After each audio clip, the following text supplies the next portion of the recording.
नमस्कार साथियों, कैसे हैं आप सब। आज हम पुराने आपराधिक कानून की जगह ले चुके नए 3 आपराधिक कानून की बात करेंगे जो 3 पार्ट्स में डिवाइड हैं, यानी बीएनएस, बीएनएसएस और बीएसए। इन तीनों ने पुराने 3 आपराधिक कानून की जगह ले लिया है, जिन्हें हम पहले आईपीसी, सीआरपीसी और एविडेंस एक्ट के नाम से जानते थे। नए कानून 1 जुलाई 2024 से लागू हो चुके हैं। बहुत से लोगों को जानकारी मिल गई है और बहुत से लोगों को अभी भी इसकी जानकारी नहीं है। तो हम अपने इस खास सीरीज की शुरुआत में आप सबको इन नए कानून से परिचित कराएंगे। इस सीरीज की शुरुआत हम बीएनएस से करेंगे, जो पहले आईपीसी हुआ करता था। आईपीसी से बदलकर बना बीएनएस की ही चर्चा करेंगे और संक्षिप्त में समझेंगे आखिर बीएनएस में क्या अंतर है आईपीसी से। बाकी बीएनएसएस और बीएसए की चर्चा अलग अलग सीरीज में करेंगे, जो आपको आगे आने वाली वीडियोज़ में मिल जाएंगी, ताकि आपको समझने में ज़्यादा परेशानी ना हो। बहुत ही सरल तरीके से और संक्षिप्त में, बहुत लंबा लेक्चर ना देकर शॉर्ट में कम से कम समय में आपको नए कानून और उनकी विशेषता के बारे में भी बताएंगे। आपसे निवेदन है कि कृपया पूरी वीडियो देखें, स्किप बिल्कुल ना करें, अन्यथा मत देखें, क्योंकि आधी अधूरी जानकारी हमेशा खतरनाक होती है। तो आइए जल्दी से समझते हैं कि आखिर ये कानून क्या हैं, पुराने और नए कानून में क्या बदलाव हुए। ए से लेकर जेड तक शॉर्ट में समझते हैं। तो जैसे हम बात कर रहे हैं पुराने आपराधिक कानून आईपीसी की। दरअसल आईपीसी का फुल फॉर्म है इंडियन पीनल कोड, जिसे हम भारतीय दंड संहिता भी कहते हैं। आईपीसी में क्राइम की डिफिनेशन और उनके दंड के बारे में बताया गया है।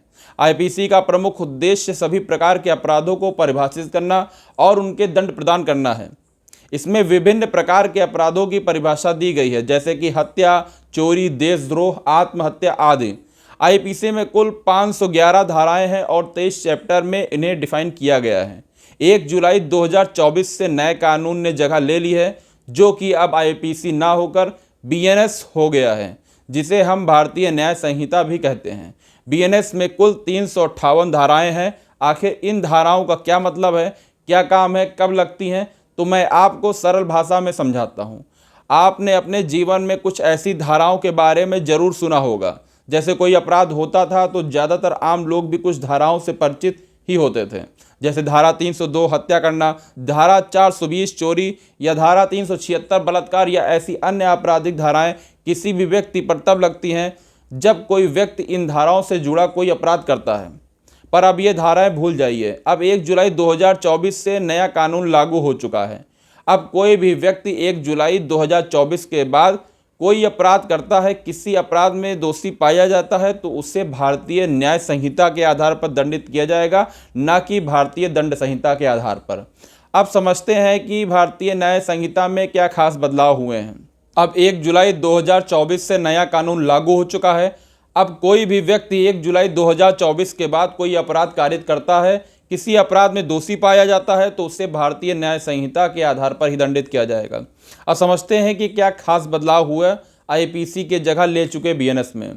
भारतीय न्याय संहिता बीएनएस के तहत 21 नए अपराध जोड़े गए हैं, जिसमें मॉब लिंचिंग यानी भीड़ द्वारा हत्या करना, ऐसा कोई घटित अपराध करना या कोई संगठित अपराध करना या आर्थिक अपराध करना या विदेश से उकसाना या शादी का झूठा वादा करके शारीरिक संबंध बनाना या आतंकवादी कृत्य करना या आत्महत्या का प्रयास करना आदि शामिल है।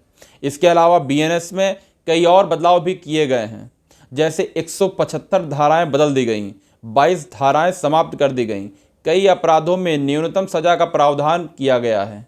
अब बात करें जिनमें बीएनएस द्वारा कुछ अपराध रद्द यानी समाप्त कर दिए गए हैं, जिनमें शामिल है अप्राकृतिक यौन अपराध, व्यभिचार जो आईपीसी की धारा 497 में वर्णित है, और ठग जो आईपीसी की धारा 310 में है। इन अपराधों को खत्म कर दिया गया है। बीएनएस में छोटे छोटे अपराधों के लिए सामुदायिक सेवा का प्रावधान भी किया गया है। बीएनएस में कई अपराधों के लिए जुर्माना राशि को भी बढ़ाया गया है। सजा की अवधि में भी इजाफा किया गया है। बीएनएस में खासकर महिलाओं और बच्चों से जुड़े कई ऐसे अपराधों को शामिल किया गया है। बीएनएस में मैरिटल रेप, संगठित अपराध और चुनावी अपराध भी शामिल हैं।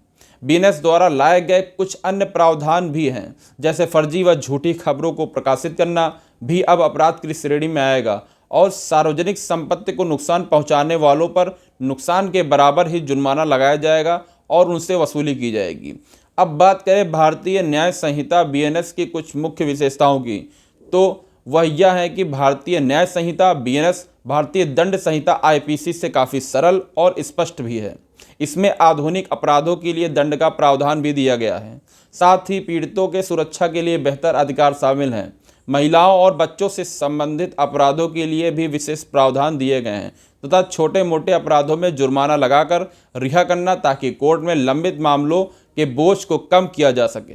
भारतीय न्याय संहिता 2023 का इंट्रोडक्शन लेक्चर आपको कैसा लगा, और आगे इस सीरीज में हम बीएनएस की सारी धाराएं शुरुआत से लेकर क्रमवार बारी बारी से सरल भाषा में आपके बीच लाते रहेंगे, ताकि आप आसानी से नए आपराधिक कानूनों को अच्छे से समझ सकें, जान सकें। अगर आपको यह वीडियो इन्फॉर्मेटिव लगी हो तो आप अपनी राय और सुझाव कमेंट बॉक्स में दे सकते हैं, और अगर कोई क्वेरी है तो कमेंट बॉक्स में पूछ सकते हैं। बाकी सभी प्रकार की लीगल जानकारी पाने के लिए हमारे चैनल को लाइक करें, सब्सक्राइब करें, व बेल आइकन को दबा दें, ताकि कोई भी जानकारी आपसे ना छूटे। साथ ही वीडियो को ज़्यादा से ज़्यादा लोगों को शेयर करें, जिससे और भी लोग कानून और कानूनी प्रक्रियाओं के बारे में जान सकें और हो रहे बदलाव के बारे में भी जान सकें और जागरूक हो सकें। धन्यवाद।